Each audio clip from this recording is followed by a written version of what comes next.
Good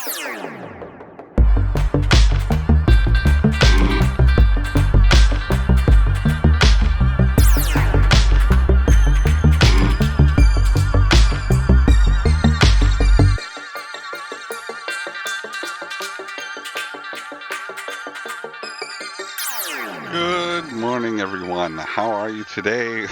I'm still getting used to the funky intro music from my good friend Joe Stacy, who is a music producer and has his own studio. So if you have any music needs, check the link in my videos. I'm going to start putting his information out there for everybody that may want some music stuff done. He's really good at it, all styles of music. He just doesn't do the stuff that you hear in this video.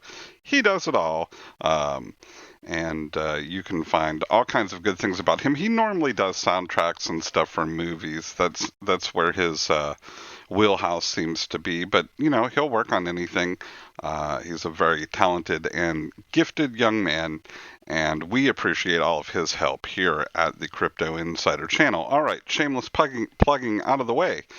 I don't sell anything at the Crypto Insider channel, even if I do shamelessly plug my friend Joe, but I do not sell placemats, beer koozies, none of that stuff here. We don't have a Patreon. You don't have to pay for anything, but we do donate to charity for each new subscriber to the channel. A small amount of XRP goes to @GoodXRP. They break that small amount down and send even smaller amounts off to all those wonderful places you see on the screen in front of you, all those Twitter handles. We have a lot of stories to cover today. The crux of it is some of the new ODL partners coming in and using the on-demand liquidity solution. We have a story about Tezos. We have a story about the lawsuit. So it's a pretty good news day. We are going to cover the prices. But before we do, I like to give out the standard disclaimer that all the YouTubers say. I am not a financial advisor. I'm not a certified financial planner, a registered investment advisor, a tax accountant, a broker, and I'm not selling any investment products. Never invest more than you can afford to lose in anything, and always consult your financial people before making an investment. So with that said, let's jump into the cryptocurrency prices. We have turned green this morning over the last hour or two. I've just been vaguely watching the prices. XRP up 6.8 4% from yesterday. I know that's not nobody's jumping for joy over that. We're still at 24 cents down from what I think we were almost at 34 sometime last week. Bitcoin is interesting to see today because when we hit that $8,800 mark and bounce back, we have not bounced back in Bitcoin nearly as much as we have in these other ones. Consequently, the Bitcoin dominance is dropping because of that a little bit, down almost 1%, I think, from where we were yesterday. I'd have to look. I'm just going off memory, but I'm going to say it was around 65% yesterday. Coffee. Sorry about that. The big winners over the past day looks like Bitcoin Cash. Strong performer Tezos.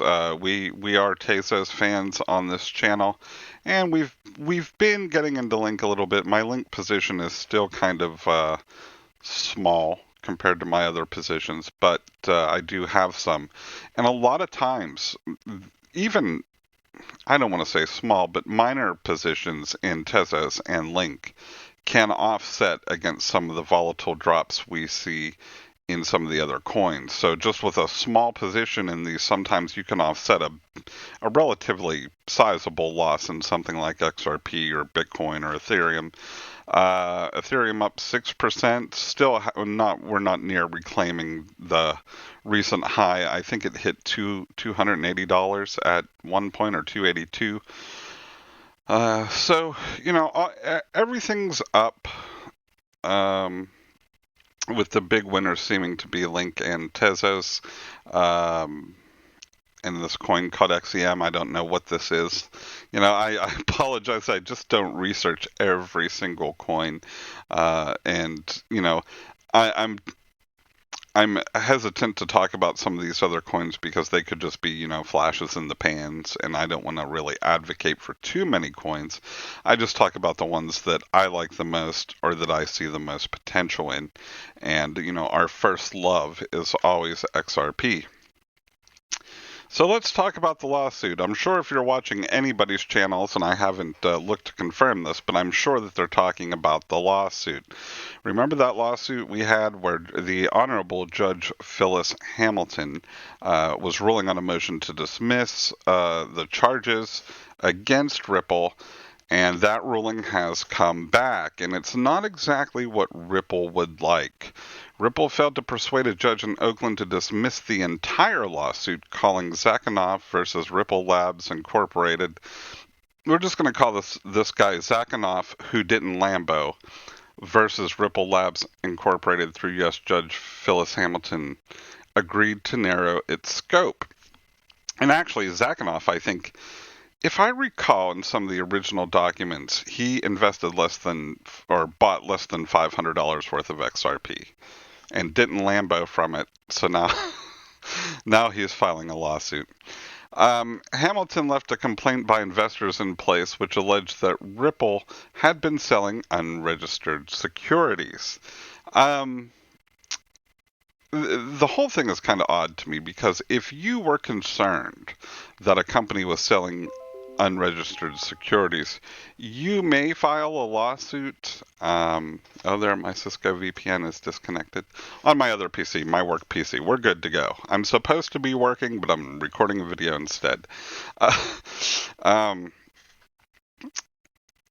It doesn't seem to me the first place I'd go if I thought a company was selling unregistered securities is to hire a lawyer and file a lawsuit, especially if if what I lost was less than $500. Probably the first place I would go is to the SEC. And honestly, I don't know that they haven't. I'm just saying it's weird to just file a lawsuit if you haven't gone through the other channels to report this. The judge disagreed with the complaint by Ripple that the lawsuit wasn't timely because it was filed 5 years after XRP was offered in 2013. Ripple has argued that the case, were it to go forward, would upend and threaten to destroy the established XRP market, which has involved over $500 billion in trading over the last several years. I don't know, Ripple. I mean, I think that's a little bit of hyperbole. I don't think this lawsuit is going to destroy the XRP market because at the end of the day, your escrow release is programmatic. It's not like you can just cash it all in and sell it, without creating a lot more legal problems. In fact, Ripple would probably have to file bankruptcy in order to have a judge order those liquidated. And I don't think this lawsuit, even if the complainant wins hands down and gets everything they want, is going to be enough to bankrupt Ripple. Highly doubtful there. The investors in question said they'd been duped by Ripple's promotional statements and had lost money on the currency. Wednesday's ruling comes as concerns have arisen that regulators will find XRP an unregistered security and possibly stop trading of the currency. The SEC hadn't taken a position on whether XRP is a security on Wednesday. So, I wonder, and I'm not a lawyer or some great legal mind even, but I wonder what happens if this lawsuit comes out and they win the lawsuit based on Ripple selling unregistered securities, and then the Security and Exchange Commission comes out and says XRP is not a security. Then what happens? Does Ripple appeal the lawsuit and says, well, the SEC says this isn't a security? There's a whole bunch of weird issues and things that can happen with this now. I did not think that the judge would just toss it. A lot of people were saying that it was, but I am saying that the courts do not get to decide what is and what is not a security. For the purposes of the civil lawsuit, maybe, but there's really no punitive or fining action that can result from this to Ripple, that would all have to come through the U.S. Securities and Exchange Commission, and we will see what they end up doing. I expect that with the amount of lobbying that Ripple has done and their presence in Washington, D.C., that they are going to somehow push the SEC or different policymakers to have them push the SEC to come out and make a decision and issue a letter or not on whether XRP is a security. We will see. I expect that we'll hear more from this, but I think Ripple's exaggerating a little bit when they say that that it's going to destroy the established XRP market, because XRP is still there. It's still being used by institutions, and there's still good liquidity. People are using it to transfer funds. The fundamentals, the tech is the same. If Ripple has to pay some damages, I don't think it's going to be enough to bankrupt Ripple. We'll see as we get more information and what's happening becomes more clear. But I expect the SEC is going to be pushed to make a decision sooner rather than later. We'll see. The next story. European money transfer firm Asimo now uses XRP to settle select remittances. Ripple's announced a new partnership with European money transfer firm Asimo. Asimo will utilize ODL, which you know what ODL does, but it's into the Philippines, so the Coins PH corridor. ODL is part of RippleNet. We've been interested for a long time in the potential of digital assets like XRP to make cross-border payments better for customers. Ripple's ODL solution has significantly reduced the cost and delivery time for cross-border transfers, and the customers are seeing the benefits. So we've got one there. Ripple reveals another 3 cross-border payment partners. Ripple continues to expand its portfolio of borderless payment partners with the addition of 3 South Korean companies. This article comes from the Daily Hodl by, of course, Daily Hodl staff. Ripple says the first partner is Centbee, an online remittance startup focused on delivering fast and easy money transfer services for its clients. It's also partnered with HandPass, a Seoul-based remittance service that allows customers to send money using their smartphones. The FinTech startup promises a 24-hour processing time and competitive fees. HandPass focuses on the Southeast Asian corridor, the Philippines, Indonesia, Vietnam, and Thailand. And it's also teaming up with Wirebarley, a remittance company that focuses on the Asia-Pacific corridor. The FinTech startup claims that recipients can receive the funds within hours while saving up to 80% in money transfer fees. Ripple now has more than 300 partners using its payment technology worldwide. The company says it's focused on building the technological infrastructure and networks connections necessary to provide remitters in Korea and around the world with a faster, easier, and more reliable way of sending payments. And absolutely, I don't know, it doesn't, the Daily Hodl doesn't say if all these customers are going to be using ODL or Ripple's other solution or a mixture of both, but in any case, it's still good news for Ripple. More coffee. And I think that Ripple needs the good news right now with all the with the lawsuit. It's continuing to sign up partners very quickly. And I think that we should maintain a positive outlook for now. My time to worry, based on the timeline of events of things that are going to happen in crypto, or that I think are going to happen in crypto, is around July or August of this year. If we get to July and August and XRP is sitting at 8 cents, it's going to be time to reevaluate my positions in them. I mean, I'm still going to be hodling to the end, but I may not be putting too much more into it at that point, simply because I already have enough XRP.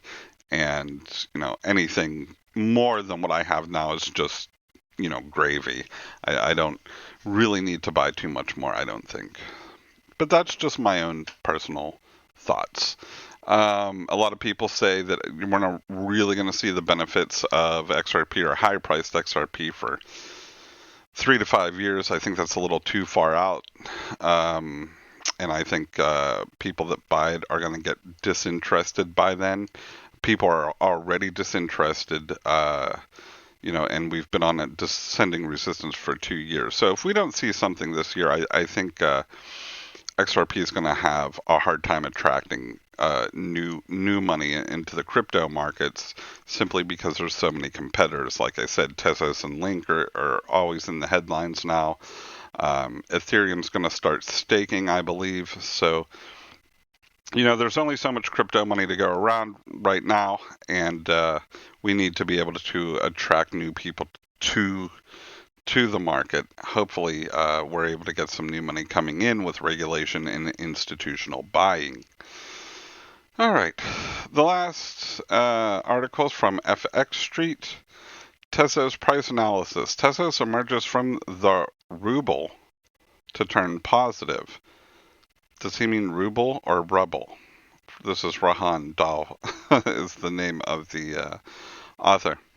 But it's basically just saying that the pair is trading higher after the sell-off and looking to test the $3 area against the US dollar.